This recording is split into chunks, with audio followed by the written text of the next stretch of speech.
అయితే ఇప్పుడు మనం మాట్లాడుకున్నట్లు ఇప్పుడే ఎమ్మెల్యేల ఫిరాయింపుల యొక్క విచారణ అయితే జరుగుతూ ఉంది. బట్ ఇక్కడ ఎన్నికల కమిషన్ అయితే నోటిఫికేషన్ ఇచ్చేసింది, స్థానిక సంస్థలకు ఎన్నికలకు నగరం మోగించింది. బట్ ఇది 8వ తారీఖు వరకు 28వ తారీఖు వరకు కూడా కొనసాగుతూ ఉంది. కాబట్టి ఈ ప్రభావం, పార్టీ ఫిరాయింపుల ప్రభావం అనేది ఇప్పుడు స్థానిక సంస్థల ఎన్నికలపై, కాంగ్రెస్ పై ప్రభావం ఎంత మేర పడే అవకాశాలు కనిపిస్తూ ఉన్నాయి? అసలు పడుతుందా ప్రభావం లేదా? రైట్, ఫిరాయింపులకు సంబంధించి ఆ అంశానికి సంబంధించి కూడా ఈ స్థానిక సంస్థల ఏదైతే ఎన్నికలకు సంబంధించి కూడా ఇలాంటి ఆటంకం ఏర్పడేది. ఎందుకంటే దానికి సంబంధించి కూడా విచారణ జరుగుతుంది. స్పీకర్ సంబంధించి అలాగే న్యాయవాదుల సమక్షంలో విచారణ కొనసాగుతూ ఉన్న నేపథ్యం ఉంది. అది ఈ నెల ఏదైతే 6వ తేదీకి సంబంధించి కూడా విచారణ జరగనుంది. 8 మంది సంబంధించిన ఎమ్మెల్యేలకు సంబంధించి కూడా విచారణ జరిపించనున్నారు. ప్రధానంగా దానం నాగేందర్కి సంబంధించి హైదరాబాద్ ఎమ్మెల్యే దానం నాగేందర్, అలాగే స్టేషన్ గణపూర్ ఎమ్మెల్యే కడియం శ్రీహరి, ఇద్దరు అఫిడవిట్ సమర్పించలేదు, వివరణ ఇవ్వలేదు. కాబట్టి వారిపైన స్పీకర్ ఎలాంటి నిర్ణయం తీసుకుంటారనిపైన కూడా 6వ తేదీ తర్వాత తెలిసే అవకాశాలు అయితే కనిపిస్తాయి. ఇక స్థానిక సంస్థల ఎన్నికల వరకు వస్తే, స్థానిక సంస్థల ఎన్నికలకు సంబంధించి ఇప్పుడు షెడ్యూల్ రిలీజ్ అయింది. కాబట్టి ఒకవైపు పోలింగ్ బూతులు కావచ్చు, ఏదైతే సిబ్బందికి సంబంధించి కావచ్చు, ఇక మరోవైపు బ్యాలెట్ పత్రాలకు సంబంధించి కావచ్చు, వీటికి సంబంధించిన ఏర్పాట్లను కూడా ఈసీ వేగవంతం చేసిన నేపథ్యం అయితే కనిపిస్తోంది. ఇక మొన్న 2 సార్లు సమావేశం నిర్వహించింది విద్యుత్ అధికారులు, పోలీసు అధికారులు, అలాగే ఇక్కడ ఇతర శాఖలకు సంబంధించి ఏదైతే ఇతర శాఖలకు సంబంధించిన అధికారులతో సమావేశం నిర్వహించారు.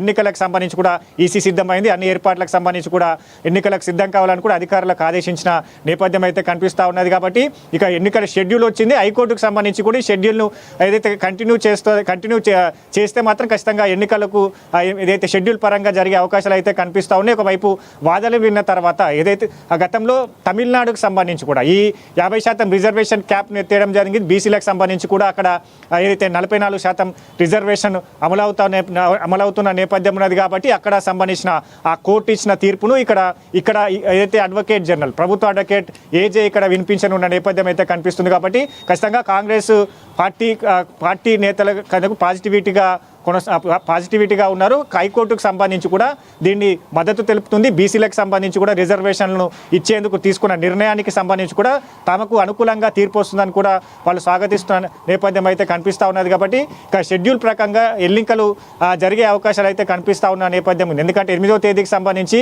గత ఇతర రాష్ట్రాల్లో కోర్టులు ఇచ్చిన తీర్పులు కావచ్చు, వీటన్నిటిని బేస్ చేసుకునే హైకోర్టుకు సంబంధించి కూడా వాదనలు వినిపిస్తుంది. కాబట్టి ఖచ్చితంగా ఈ ఏదైతే షెడ్యూల్ ప్రకారంగా ఎన్నికలు జరుగుతాయని కూడా కాంగ్రెస్ నేతలు ఆశాభావం వ్యక్తం చేస్తున్న నేపథ్యం అయితే కనిపిస్తూ ఉంది. ఇక మొత్తంగా స్థానిక సంస్థల ఎన్నికల సమరానికి అయితే ఈరోజు నగారా మోగిందని చెప్పొచ్చు.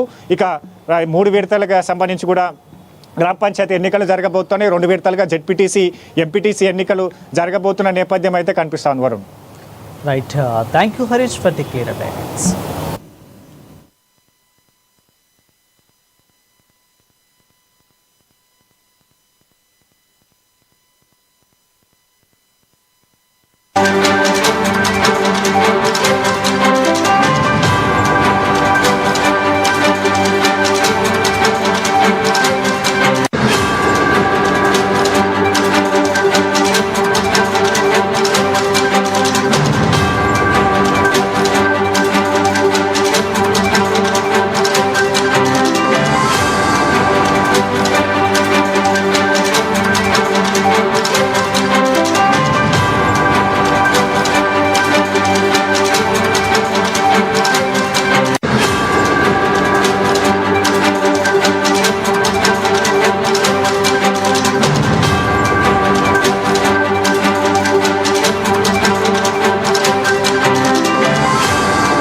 ఇది వాళ్ళ స్పెషల్ రే మరొక స్పెషల్ రైతే మళ్ళీ